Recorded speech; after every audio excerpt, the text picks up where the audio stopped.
Hello, it's Randi Rhodes. Here's a clip from our show, and go to randyrhodes.com for the whole thing and a podcast. Buy a stinking podcast. Mary had a little man. The fault. We believe that all men are created equal. To the magnificent mosaic that is America. From radio beacon to radio beacon. I have a dream today. Change has come to America. Believe me. Knock, knock. Who's there? It's a figment of your imagination. Randi Rhodes Show. Turn up your mind. I think that the effort to divide race and class has always been the tool of the powerful to prevent everyday working people from taking control of the government that is supposed to work for them. And so you see this. And so I think you actually see the beginnings of this. 2016, I think, was a really stark example of this. But you actually see some of the roots of this, and you see a lot of the roots of the issues that we have right now really start to take hold in the late 70s and during the 80s. And one perfect example, I think a perfect example of how special interests and the powerful have pitted white working class Americans against brown and black working class Americans in order to just screw over all working class Americans,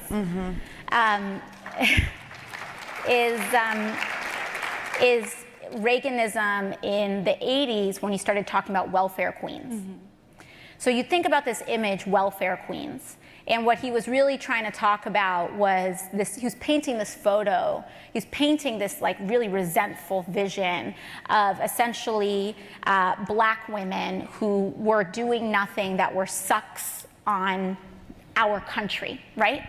And it's this whole tragedy of the commons type of thinking where it's like, because this one specific group of people that you were already kind of subconsciously primed to resent, you give them a different reason that's not explicit racism, but still rooted in a racist caricature. It gives people a logical reason to say, oh yeah, no, toss out the whole social safety net. Yeah, that's exactly right. It's exactly right. And everybody has to wake up, and everybody has to realize that pitting one group against another group, like white working class Americans against other working class Americans, screws all working class Americans. And it's by design so that white working class Americans can tell themselves, well, at least I'm not black. At least I'm not brown. At least I speak English. Now, I've heard a lot of people try to speak English who think they speak English, and trust me, you don't, because I don't understand a word you're saying. But this is a destructive way to message to people who work for a living. And yet it has resonance with people who are so frustrated and can't figure their way out of a paper bag, who I actually care about, because if we're not all doing well, and there are hungry children in this country, if there are, addicted parents trying to raise, I care about that, because my kids have to live in a world with your kids. And we are, at the very end, all inextricably linked to each other. And that's why if one person doesn't get justice, there is no justice. That's why you need equal justice under law. That's why you need a government that truly is for the people, by the people, and not for the corporations, by the corporations, which is where we are, which is why there's such a large interest in preserving the status quo. The corporate American culture is one that makes people literally shake in their shoes the second they walk into their job. They feel as if their civil liberties have gone out the window. Their ability to negotiate is vanished. People just struggle to figure out how they're going to get health insurance. They struggle to figure out how they're going to get time off to take care of a sick parent, or to take care of a sick child, or pay for childcare while they're at work. This is a ridiculous system. It doesn't work for working class Americans, period. And if you want to see what their priorities are, if you want to see what Fox News is advocating for with all this hatred and all this division and all this. Listen, Tucker Carlson is a specific example. This is a guy who hates women because his mother ran away from him when he was 6 years old. I don't know if you know that or not. But Tucker Carlson's mom, just ran away when he was 6 years old and decided to go live, a bohemian lifestyle in Europe. And she never heard, she never contacted the family again. So he hates women. I mean, that's just this very specific thing with him. And this misogyny comes from his childhood hurt. And then his dad remarried into the Swanson family fortune.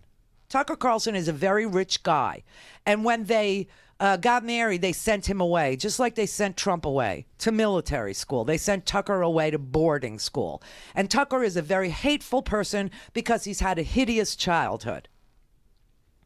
That said, he's part of this band that plays the same anti-black, anti-brown, anti-human, anti-personhood, pro-corporate, companies know better than people do. Companies need special protection under our law because you can't allow the unwashed masses to self-govern. It won't work out well. So when you look at this budget that the president just put forward, you can see that it's a killer for working class people. You can see that it's a cruel and unusual document. You can see the priorities of the Republican Party clearly in this budget. This is a pro-war budget. This gives an increase to the defense budget, another $750 billion for nothing but bombs, for nothing but war, for perpetual war. More tax cuts for corporations, more tax cuts for the very wealthy, more deregulation so that we now know that there's coal ash in almost all of our tributaries, almost all of our water. Now, if you're a libertarian, can I just ask you this simple question? You believe, I think, that the government's role should be doing only those things that people cannot do for themselves, correct? All right.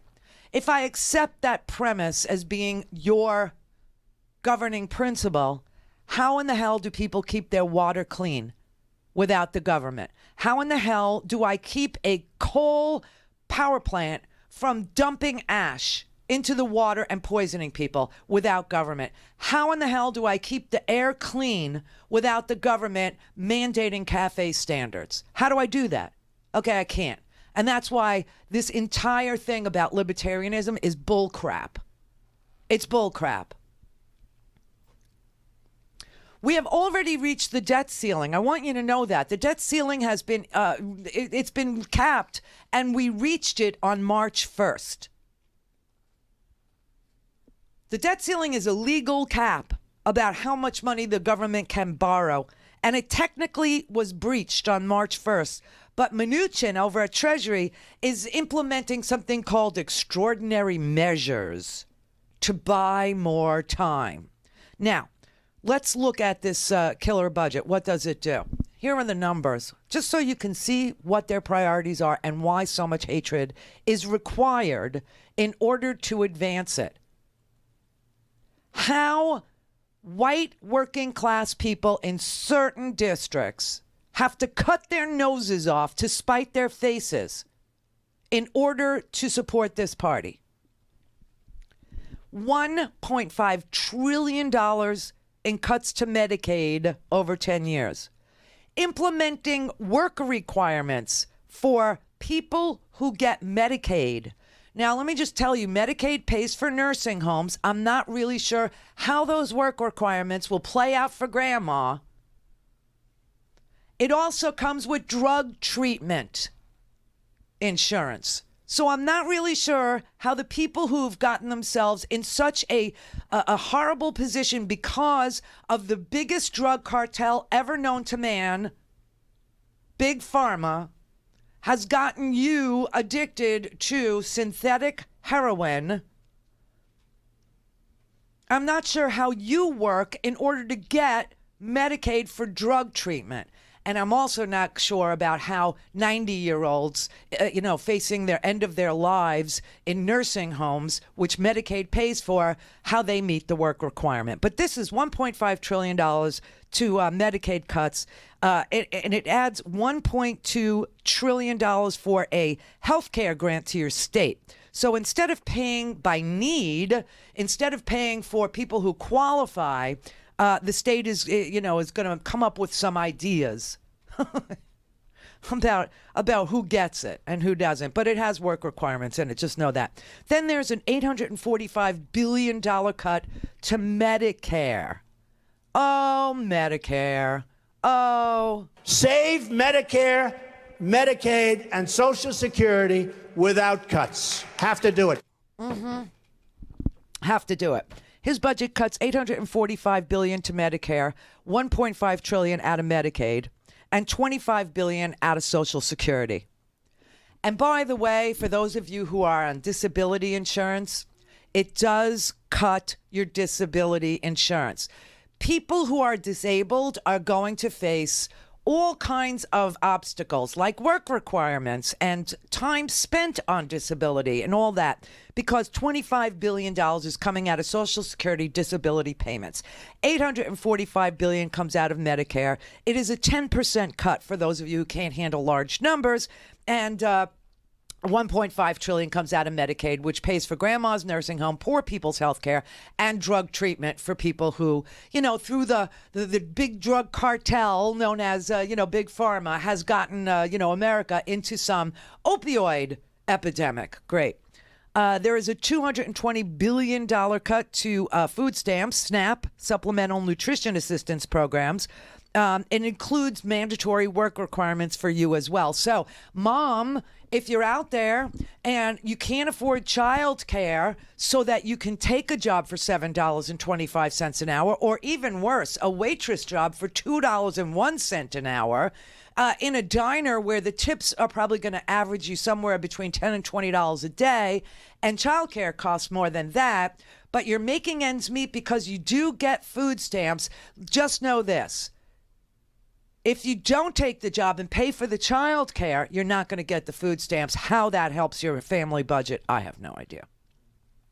But as somebody who, had a sister who was a single parent, who wrestled with how to pay for her child care as a hairdresser,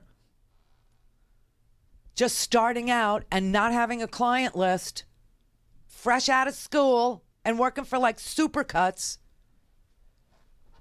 who needed her whole family to chip in for child care so she could actually go to work and get experience and build a client list, and then got cancer and died.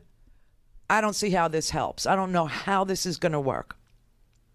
There's a $207 billion cut to the student loan program. It eliminates the public service loan forgiveness option. So right now, if you have big student loan and you can find some public service that you can do that qualifies for student loan forgiveness, you can trade your time for student loan forgiveness. That it is eliminated. That program is cut. It also cuts student loans, subsidized student loans. So let's say Pell Grants. I got a Pell Grant to go to a community college. I got a Pell Grant. But it does increase defense spending by $34 billion next year to a $750 billion budget baseline, which is a 5% increase to defense and military spending. He also asks for $8.6 billion in funding for this stupid wall that has no prayer of doing anything that he thinks needs to be done.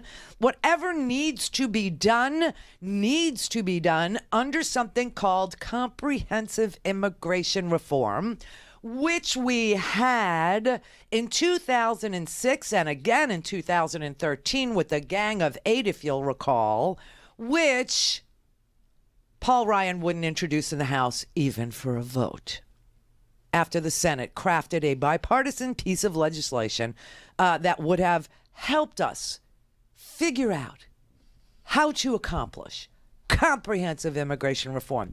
Why?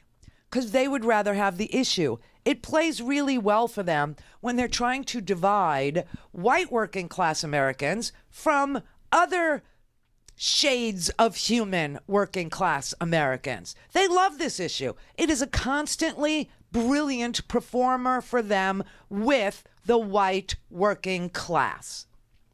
Sick, sad, and true. There is a almost 10% cut in this budget of President Trump's to all non-defense items. Section 8 housing vouchers, which help people who work in big cities afford to live in big cities. You know that in certain restaurants in San Francisco that's been invaded by, Silicon Valley money, that the restaurants can't even afford to hire waiters or waitresses anymore. Why? Because those waiters and waitresses can't afford to live anywhere near these cities in order to do the work, like bus tables and serve. So there are restaurants now that are actually requiring their customers to bus their own tables. Go get your own napkins, go get your own water, go get your own silverware, go and bring your plates to the kid. In restaurants that are charging, full freight for a really, really great dinner. Because they can't keep waiters and waitresses coming to work because they can't live anywhere near those restaurants in those cities. It's sick. But this cuts Section 8 housing vouchers, which help people afford to live in cities, public housing, which help people afford to live in big cities, cuts Head Start, because who wants a kid to get a Head Start in education? I mean, really. It cuts WIC, which is Women and Infants and Children's Nutrition Programs, which is the only thing that, that undocumented people in this country qualify for. They get WIC so their babies don't die. And it cuts, and listen to me in the North, it cuts LIHEAP, which is a program that helps you afford your energy during the freezing cold winters. This budget has more reductions in spending than any budget you've ever seen. Go to RandiRhodes.com for the whole thing and a podcast. Buy a stinking podcast.